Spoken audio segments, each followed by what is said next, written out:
Hi welcome back to my channel. ఈరోజు కథ ప్రళయమా పరిణయమా రెండో భాగాన్ని వినేద్దాం.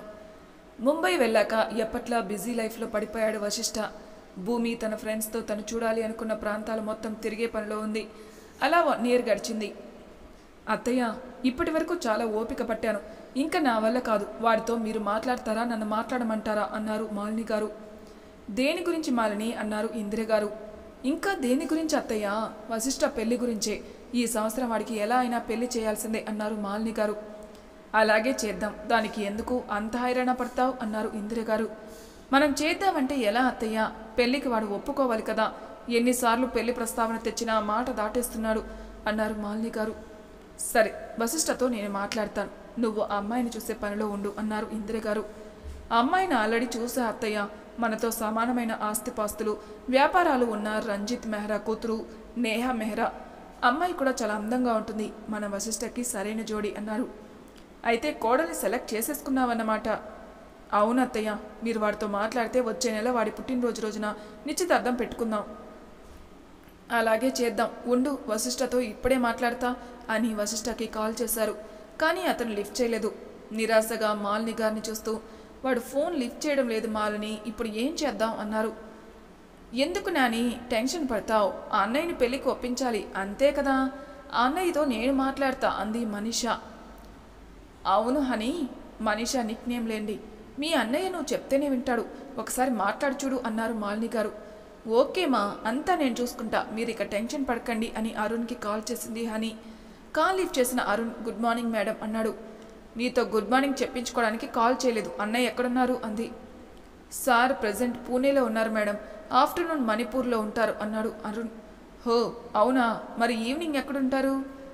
ఈవినింగ్ ముంబైలో ఉంటారు మేడం. ఎందుకు మేడం, సార్తో ఏమైనా పనుందా అన్నాడు అరుణ్. అన్నయ్యతో కాదు, నీతో పనుంది అంది హనీ. నాతో ఏం పని మేడం అన్నాడు అరుణ్ అర్థం కానట్లు. అదేనయ్యా, ఈ మధ్య నువ్వు బాగా కలలోకి వస్తున్నావు, నా మనసు నిన్ను ప్రేమించు ప్రేమించు అంటుంది, అందుకే నీకు ప్రపోజ్ చేద్దామని అంది హనీ వెటకారంగా. మేడం ఏంటి మీరు అనేది అన్నాడు ఆమె మాటలకి అరుణ్ షాక్ అవుతూ. హలో, ఎక్కువ షాక్ అవ్వకు, జస్ట్ జోక్ చేసాలే. అయినా నీతో నాకేం పని ఉంటుంది? నేను అన్నయ్యతో పర్సనల్గా మాట్లాడాలి. ఒకవేళ ఈవినింగ్ ఏమైనా అపాయింట్మెంట్స్ ఉన్నా క్యాన్సిల్ చేసేయి. నేను ఈవినింగ్ ముంబై వస్తున్నాను, ఫ్లైట్కి టికెట్స్ బుక్ చేయి. నేను వస్తున్నట్టు అన్నయ్యకి చెప్పకు అంది హనీ. ఓకే మేడం అన్నాడు అరుణ్. ఏవండి, మీ కూతురికి పెళ్లి చేసే ఉద్దేశం ఏమైనా ఉందా లేదా అన్నారు సుప్రజ గారు జగన్మోహన్ గారికి టిఫిన్ వడ్డిస్తూ. నా బంగారానికి అప్పుడే పెళ్ళేంటే అన్నారు ఆయన టిఫిన్ తీస్తూ. అప్పుడే పెళ్ళ? మీరు అలా అనడానికి, అది ఇంకా చిన్న పిల్లేం కాదు, దాని వయసు వాళ్ళందరికీ పెళ్ళిళ్ళు అయిపోతున్నాయి. మీరేమో అప్పుడే పెళ్ళేంటి అంటున్నారు. ముందు మీరు దానికి మంచి సంబంధం చూడండి, ఈ ఏడాది పెళ్లి చేసేద్దాం అన్నారు సుప్రజ గారు. మనం అనుకుంటే సరిపోతుందా? భూమి అభిప్రాయం కూడా తెలుసుకోవాలి కదా అన్నారు జగన్మోహన్ గారు. మీకు నా మాట కంటే కూతురు అభిప్రాయం ముఖ్యమన్నమాట. సరే అడగండి, వస్తుందిగా అన్నారు వాళ్ళ దగ్గరికి వస్తున్న భూమిని చూపిస్తూ. ఏంటి డాడీ, అమ్మ ఏంటో అంటుంది అంటూ ఆయన పక్కన కూర్చుంది భూమి. మీ అమ్మ నీకు పెళ్లి చేద్దాం అంటుంది, మరి సంబంధాలు చూడమంటావా? ఒకవేళ నువ్వెవరైనా లవ్ చేస్తే మాకు నిరభ్యంతరంగా చెప్పొచ్చు, నీ ఇష్టాన్ని మేము ఎప్పుడూ కాదనము అన్నారు జగన్మోహన్ గారు. డాడీ, నేనైతే ఎవరిని లవ్ చేయలేదు, లవ్ చేసే ఉద్దేశం కూడా లేదు నాకు. కానీ నాకు కాబోయే వాడిని కాలమే నా దగ్గరగా పంపిస్తుంది, మీరు సంబంధాలు చూడాల్సిన అవసరం లేదు అంది భూమి. కూతురి మాటలకి జగన్మోహన్ గారు నవ్వుకున్నారు. ఏంటండి నవ్వుతారు? అది చెప్పడం మీరు వినడం, అసలు అది చెప్పిన దాంట్లో అర్థం ఉందా? ఇదేమైనా రాజుల కాలమా మీ కూతురు కోసం రాజకుమారుడు రెక్కల గుర్రం మీద రావడానికి అన్నారు సుప్రజ గారు. అమ్మా, నువ్వు చెప్పినట్లు నాకు కాబోయేవాడు రెక్కల గుర్రం మీద రాకపోవచ్చు, కానీ అంటూ ఆగి, నీకు ఎంత చెప్పినా అర్థం కాదులే అని జగన్మోహన్ గారిని చూస్తూ, డాడీ మీరు టెన్షన్ పడకండి, నా పెళ్లి గురించి ఆ శివయ్య చూసుకుంటాడు అంది భూమి. సరే తల్లి, నువ్వు అబ్బాయిని ఎప్పుడు చూపిస్తే అప్పుడే పెళ్లి చేస్తా అన్నారు జగన్మోహన్ గారు. అది చెప్పడం, ఈయన గారు వినడం సరిపోయారు ఇద్దరికిద్దరు అనుకున్నారు సుప్రజ గారు. అరుణ్, రేపుటి షెడ్యూల్ ఏంటో రెడీ చేసి నాకు మెసేజ్ చేయి, ఈరోజు ఇంకేం వర్క్స్ లేవు కదా అన్నాడు వశిష్ఠ. లేవు సార్ అన్నాడు అరుణ్ ముంబైలో ఉన్న గెస్ట్ హౌస్ ముందు కారు ఆపుతూ. ఓకే రైట్, అయితే 1 hour వరకు నన్ను డిస్టర్బ్ చేయకు అని గెస్ట్ హౌస్లోకి వెళ్ళిన వశిష్ఠ ఎదురుగా సోఫాలో కూర్చున్న హనీని చూసి షాక్ అయి, హనీ నువ్వేంట్రా ఇక్కడ అన్నాడు. నీకు సర్ప్రైజ్ ఇద్దామని నీకు చెప్పకుండా వచ్చాను అంది హనీ. అవునా, సరే ఎంతసేపు అయింది వచ్చి, ఏమైనా తిన్నావా అన్నాడు వశిష్ఠ చెల్లెలు పక్కన కూర్చుని. లేదన్నయ్య, నీతో చాలా ఇంపార్టెంట్ విషయం మాట్లాడదామని వచ్చాను. అదయ్యాక ఇద్దరం కలిసి తిందాం అంది హనీ అన్న భుజంపై చెయ్యి వేసి. సరే, ఇంతకీ ఏంటా ఇంపార్టెంట్ విషయం? ఫ్రెండ్స్తో ఏమైనా టూర్ ప్లాన్ చేసావా, లేదా ఏమైనా ఎక్స్పెన్సివ్ థింగ్ ఏమైనా కావాలా అన్నాడు వశిష్ఠ. అలాంటిదే, మరి నేను అడిగింది ఇస్తావు కదా అంది హనీ. నువ్వు అడిగితే నేను ఎప్పుడైనా కాదన్నానా? ఏం కావాలో అడుగు, క్షణాల్లో నీ ముందు ఉంచుతా అన్నాడు వశిష్ఠ. నాకు వదిన కావాలి అంది హనీ వశిష్ఠను చూస్తూ. వెంటనే అతని ముఖంలో ఎక్స్ప్రెషన్స్ మారిపోయాయి. హనీ, ఏమన్నావు? మళ్ళీ చెప్పు అన్నాడు. నువ్వు విన్నది నిజమే అన్నయ్య, నాకు వదిన కావాలి. నువ్వు ఓకే అంటే మమ్మీ ఒక మ్యాచ్ చూసింది, అది ఫిక్స్ చేస్తాం అంది హనీ. హనీ, ఇప్పుడు నేనున్న ఈ బిజీలో పెళ్లి చేసుకోలేను, సారీరా. అది తప్ప నీకు ఇంకేం కావాలన్నా అడుగు అన్నాడు వశిష్ఠ. ఈ మాట చాలా సంవత్సరాల నుండి మమ్మీ వాళ్ళతో చెప్తూనే ఉన్నావు. ఎప్పుడు చూసినా బిజీ బిజీ అంటావు. అసలు నీ ఏజ్ వాళ్ళు ఎలా ఉంటున్నారు, నువ్వు ఎలా ఉంటున్నావు? బిజినెస్ డెవలప్మెంట్లో పడి నీ లైఫ్ని ఎంజాయ్ చేయడం మర్చిపోయావు. నువ్వు ఎలానో ఎవరిని లవ్ చేయవు, కనీసం మమ్మీ వాళ్ళు చూసిన అమ్మాయినైనా పెళ్లి చేసుకో అంది హనీ. అది కాదురా అని వశిష్ఠ ఏదో చెప్పబోతుంటే, అన్నయ్య ఇంకేమీ చెప్పకు, నువ్వు చెప్పినా నేను వినను. నువ్వు నాకు మాటిచ్చావు, నాకు వదిన్ని ఇవ్వాల్సిందే, కాదంటే నీతో ఇంకెప్పుడు మాట్లాడను అంది. వశిష్ఠ ఒక్క నిమిషం ఆలోచించి, ఓకే హనీ, నువ్వు చెప్పినట్లే పెళ్లి చేసుకుంటా అన్నాడు. ఆ మాటతో ఆమె ముఖం వెలిగిపోయింది. వెంటనే మాలిని గారికి కాల్ చేసి, మమ్మీ, ఆ అన్నయ్య పెళ్లికి ఒప్పుకున్నాడు అంది. నువ్వు చెప్పింది నిజమా అన్నారు మాలిని గారు ఆశ్చర్యంగా. నిజమే మమ్మీ, అన్నయ్యతో మాట్లాడింది ఎవరు? The great honey. నువ్వు ఇప్పుడు హ్యాపీ కదా, ఇంక ఎంగేజ్మెంట్ సంగతి చూడు అంది హనీ. చాలా మంచి వార్త చెప్పావు, నేను ఇప్పుడే మిస్సెస్ రంజిత్ మెహ్రాతో మాట్లాడతా అని కాల్ కట్ చేశారు మాలిని గారు. చూసావా అన్నయ్య, మమ్మీ ఎంత హ్యాపీగా ఉందో. సరే, నేను వచ్చిన పని అయిపోయింది, ఇంకా మన డిన్నర్కి బయటికి వెళ్దాం పదా అంది హనీ. నా మూడు ఏం బాలేదు, నువ్వు అరుణ్తో వెళ్ళిరా అన్నాడు వశిష్ఠ. దేవుడా, నిన్ను మార్చడం ఎవరి తరం కాదు. పెళ్ళంటే ఎవరైనా హుషారుగా ఉంటారు, నువ్వేంటో డల్ అయిపోయావు. సరే, నాకు ఆకలిగా ఉంది, ఇంతకీ నీ పియ్య ఎక్కడా అంది హనీ. వశిష్ఠ అరుణ్కి కాల్ చేసేలోపే, ఇక్కడే ఉన్నాను మేడం అంటూ అక్కడికి వచ్చాడు అరుణ్. వచ్చావా? ఇంకా రాలేదేంటా అనుకున్నాను. మనం డిన్నర్కి వెళ్ళాలి, సిటీలో ఉన్న ఫేమస్ 5 స్టార్ హోటల్కి డిన్నర్కి టేబుల్ బుక్ చేయి ఫాస్ట్గా అంది. ఓకే మేడం అన్నాడు అరుణ్ వినయంగా. ఓకే కాదు, ముందు వెళ్ళి కారుతి అంది కసిరినట్లుగా. అరుణ్ ఇంకేమీ మాట్లాడకుండా అక్కడి నుండి వెళ్ళిపోయాడు. ఎందుకు హనీ అరుణ్తో అలా బిహేవ్ చేస్తావు అన్నాడు వశిష్ఠ. ఊరికే అన్నయ్య, అతను భయపడితే ఫన్గా ఉంటుంది, అందుకే. నువ్వు కూడా డిన్నర్కి వస్తే బాగుండేది అంది హనీ. మనం మరెప్పుడైనా వెళ్దాం, కానీ ఈసారికి నువ్వు వెళ్ళిరా అని తన పాకెట్లో నుండి క్రెడిట్ కార్డ్ తీసి ఆమెకిచ్చి, డిన్నర్ అయ్యాక షాపింగ్ కూడా వెళ్ళిరా, నీకు ముంబైలో నైట్ షాపింగ్ అంటే ఇష్టం కదా అన్నాడు వశిష్ఠ. లవ్ యూ అన్నయ్య, నాకు ఏది ఇష్టమో నీకంటే ఎక్కువ ఎవరికీ తెలియదు అంది హనీ. వశిష్ఠ నవ్వుతూ, సరే ఇక వెళ్ళిరా, అరుణ్ని ఎక్కువ ఇబ్బంది పెట్టుకో అన్నాడు. అరుణ్ సంగతి నేను చూసుకుంటాను, నువ్వు రిలాక్స్ అవ్వు అని హ్యాండ్ బ్యాగ్ తీసుకుని కార్ దగ్గరికి వెళ్ళింది. అరుణ్ అప్పటికే కార్ స్టార్ట్ చేసి రెడీగా ఉన్నాడు. హనీ అరుణ్ పక్కన కూర్చొని హ్యాండ్ బ్యాగ్ వెనక్కి విసిరేసి, ఇంకేంటి లేట్, పోనివ్వు అంది. ఓకే మేడం అంటూ కార్ స్టార్ట్ చేశాడు అరుణ్. హనీ హెడ్సెట్ పెట్టుకుని సాంగ్స్ వింటూ ఉంది. కొంత దూరం వెళ్ళాక సడన్ బ్రేక్తో కారు ఆపాడు అరుణ్. ఏంటమ్మా కారు ఆపావు, ఏమైంది అంది హనీ.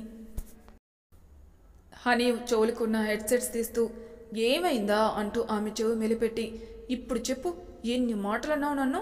మీ అన్నయ్య ఉన్నాడని ఊరుకున్నాను, లేకపోతే అక్కడే నీ పని చెప్పేవాణ్ణి అన్నాడు అరుణ్. అన్నయ్య లేకపోతే ఏం చేసేవాడివేంటి అంది హనీ అతన్ని వెక్కిరిస్తున్నట్లుగా. ఏం చేసేవన్నా చూపిస్తా అంటూ సీట్ కొంచెం వెనక్కి జరిపి ఆమెని తన వడిలోకి లాక్కొని తన 2 చేతులతో ఆమెని గట్టిగా చుట్టి ఆమె మెడవంపుల్లో కిస్ చేస్తూ, నువ్వు నా కోసం వచ్చావా, మీ అన్నయ్య కోసం వచ్చావా అన్నాడు. మన కోసం వచ్చాను, అన్నయ్యని పెళ్ళికి ఒప్పిస్తే నెక్స్ట్ మన పెళ్ళే కదా, అందుకే అంది హనీ. అవునా హనీ బంగారం, అయితే మన పెళ్ళికి లైన్ క్లియర్ అయినమాట అన్నాడు అరుణ్. అవును బేబీ, నువ్వు ఈ చిలిపి పనులు ఆపితే ఇంక వెళ్దాం, నాకు ఆకలిగా ఉంది అంది హనీ. నాకు కూడా ఆకలిగా ఉంది, చాలా రోజులైంది తిని అంటూ ఆమె ముఖంపై ముద్దులతో దండయాత్ర చేశాడు. బేబీ ఇక చాలు అంది హనీ అతన్ని ఆపడానికి ట్రై చేస్తూ. చాలు అని నేను చెప్పాలి అంటూ ఆమె పెదవుల్ని తన పెదవులతో బంధించాడు. హనీ ఇంకా అతనికి అడ్డు చెప్పలేకపోయింది. కాసేపటికి అరుణ్ ఆమెను వదిలి భారంగా ఊపిరి పీల్చుకొని చిరునవ్వుతో చిలిపిగా ఆమెను చూస్తాడు. అతని చూపుల్లో భావం అర్థమైన హనీ సిగ్గుపడుతూ అతని ఒడిలో నుండి లేచి పక్కన కూర్చుని, ఇక కార్ స్టార్ట్ చేయి అంది. వెళ్దాంలే హనీ, కాసేపు ఇక్కడే ఉండి అప్పుడు వెళ్దాం, నీతో ఇలా టైం స్పెండ్ చేసి చాలా రోజులైంది, మళ్ళీ ఈ ఛాన్స్ ఎప్పుడొస్తుందో అన్నాడు అరుణ్ ఆమెను మళ్ళీ తన ఒడిలోకి లాక్కుని. ఇక్కడే ఉంటే నువ్వేం అడుగుతావో నాకు తెలుసు, మర్యాదగా కార్ స్టార్ట్ చేయి, లేకపోతే అన్నయ్యకి కాల్ చేస్తా అంది హనీ. ఈ టైంలో ఎవరికీ భయపడేదే లేదు అంటూ మళ్ళీ ఆమె ఎర్రటి అదరాల్ని అందుకున్నాడు. నువ్వు ఇలా దారిలోకి రావు, చెప్తా నీ పని అనుకుని అతని క్రింద పెదవిని గట్టిగా కొరికేసింది. ఆ నొప్పికి రాక్షసి అంటూ ఆమెను వదిలాడు అరుణ్. నీతో ఇలా ఉంటేనే నువ్వు నా మాట వింటావు, ఇక మూసుకొని డ్రైవింగ్ చేయి బేబీ అంది. నీ సంగతి తర్వాత చెప్తా అని కార్ స్టార్ట్ చేశాడు అరుణ్. గుడ్ బాయ్ అంటూ అతని భుజంపై తల నుంచి నొప్పిగా ఉందా అంది హని. ఉండదా మరి, చూడు బ్లడ్ కూడా వస్తుంది అన్నాడు మిర్రర్లో తన పెదవిని చూసుకుంటూ. సారీ బేబీ, నిన్ను ఆపడానికి అలా చేయాల్సి వచ్చింది అని అతని బుగ్గపై కిస్ చేసి love you baby, I love you so much అంది Hani. I love you too my honey. ఇంతకీ మన గురించి మీ అన్నయ్యకి ఎప్పుడు చెప్తున్నావు అన్నాడు. నెక్స్ట్ మంత్ అన్నయ్య ఎంగేజ్మెంట్ అయిన వెంటనే చెప్పేస్తా అంది.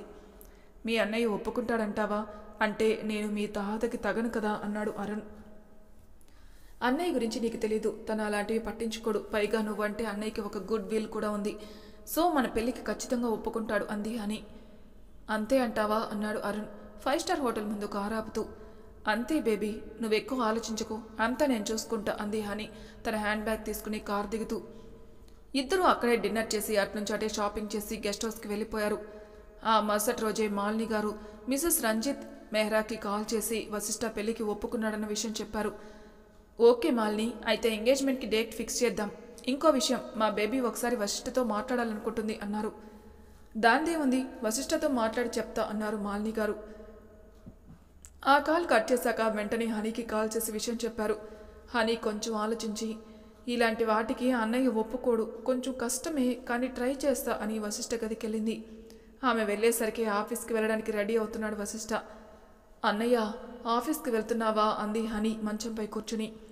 అవును, నువ్వేంటి ఇంకా ఇక్కడే ఉన్నావు, ఈ మధ్య కాలేజీ కూడా సరిగ్గా వెళ్ళడం లేదట అన్నాడు వశిష్ఠ షూ లేస్ కట్టుకుంటూ.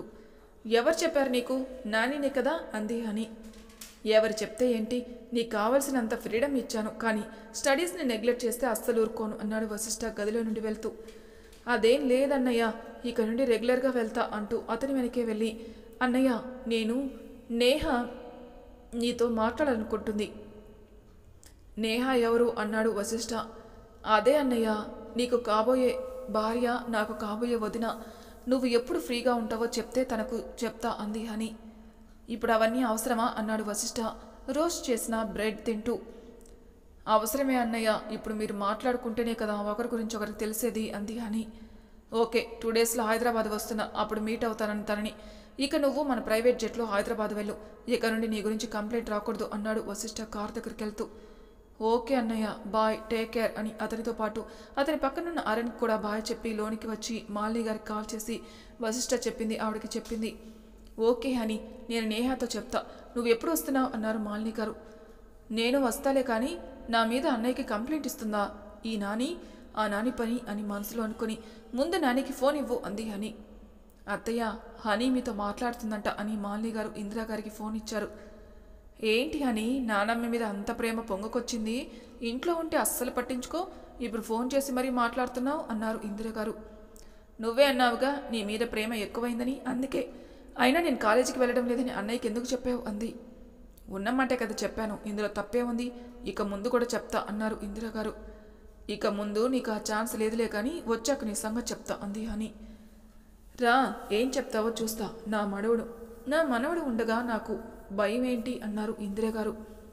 2 రోజుల తర్వాత మోకాల పైకి ఉన్న blue jeans skirt, white సీవ్లెస్ top వేసుకుని అద్దంలో చూసుకుంటూ లైట్గా లిప్స్టిక్ వేసి, వావ్ భూమి, భలే ట్రెండీగా ఉన్నావు ఈ డ్రెస్లో అనుకుని హ్యాండ్ బ్యాగ్ తీసుకుని స్టైల్గా నడుచుకుంటూ సుప్రజ గారి దగ్గరికి వెళ్ళి, డార్లింగ్ నేను ఫ్రెండ్స్తో పార్టీకి వెళ్తున్నా, వచ్చేసరికి లేట్ అవుతుంది అంది.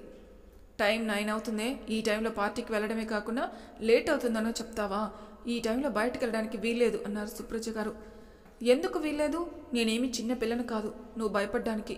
తేజు బర్త్డే ఈరోజు, నైట్ పార్టీ అరేంజ్ చేసింది, కావాలంటే నువ్వు కూడా రా అంది భూమి. నువ్వు వెళ్తుందేగాక నన్ను కూడా రమ్మంటావా, అయినా మోకాలు కనబడేలా ఈ డ్రెస్ ఏంటే, ముందు వెళ్ళి జీన్స్ వేసుకో లేదా లాంగ్ ఫ్రాక్ వేసుకో అన్నారు సుప్రజ గారు. అమ్మా, నేను వెళ్ళేది ఫ్యామిలీ ఫంక్షన్కి కాదు, నువ్వు చెప్పిన డ్రెస్ వేసుకోవడానికి, ఫ్రెండ్స్తో పార్టీకి ఇలాంటి డ్రెస్నే వేసుకుంటా బాగుంటుందమ్మా అంది. అదంతా నాకు తెలీదు, నువ్వు బయటికి వెళ్ళాలంటే డ్రెస్ చేంజ్ చేసుకో, లేకపోతే వెళ్ళి నిద్రపో అన్నారు సుప్రజ గారు ఖచ్చితంగా. భూమి అసహనంగా హ్యాండ్ బ్యాగ్ సోఫాలో విసిరేసి జగన్మోహన్ గారికి కాల్ చేసి తల్లి మీద కంప్లైంట్ ఇచ్చింది. ఓకే బంగారం, నేను అమ్మతో మాట్లాడతా అని ఆయన వెంటనే సుప్రజ గారికి కాల్ చేసి ఏదో చెప్పారు. అది చెప్పడం, మీరు నన్ను అనడం మీ ఇష్టం వచ్చినట్లు చేసుకోండి అని ఆవిడ కోపంగా లోనికి వెళ్ళిపోయారు. భూమికి ఆవిడ అలా ఉండడం నచ్చలేదు. వెంటనే ఆవిడ దగ్గరికి వెళ్ళి ఆమెని హక్ చేసుకుని, సారీ డార్లింగ్, నువ్వు ఇలా ఉంటే నాకు వెళ్ళాలని అనిపించదు. సో నువ్వు నవ్వుతూ పంపిస్తేనే వెళ్తా, లేకపోతే తేజుకి కాల్ చేసి రానని చెప్పేస్తా అంది. కూతురు అలా మాట్లాడేసరికి ఆవిడ కరిగిపోయారు. సరే వెళ్ళిరా, కానీ పార్టీ కల్చర్ అంటూ డ్రింక్ చేయొద్దు అని ఆమెకు కొన్ని జాగ్రత్తలు చెప్పి పంపించారు. ఓకే డార్లింగ్ అని ఆవిడ బుగ్గపై గట్టిగా కిస్ చేసి కార్ కీస్ తీసుకుని బయటికి వెళ్ళిపోయింది. బంజారా హిల్స్లో ఉన్న బీచ్ హౌస్ రెస్టారెంట్లో కూర్చొని నేహా కోసం వెయిట్ చేస్తున్నాడు వశిష్ఠ. అతను వచ్చి అప్పటికే 10 మినిట్స్ అయింది. అలా వెయిట్ చేయడం అంటే వశిష్ఠకి అస్సలు నచ్చదు. నేహా అలా టైం సెన్స్ లేని వాళ్ళు అంతకంటే నచ్చరు. ఇక వెళ్ళిపోదాం అనుకుంటూ ఉండగా బ్లాక్ జీన్స్ గోల్డ్ టాప్ వేసుకున్న ఒక అమ్మాయి అక్కడికి వచ్చి, యువర్ మిస్టర్ వశిష్ఠ అంది.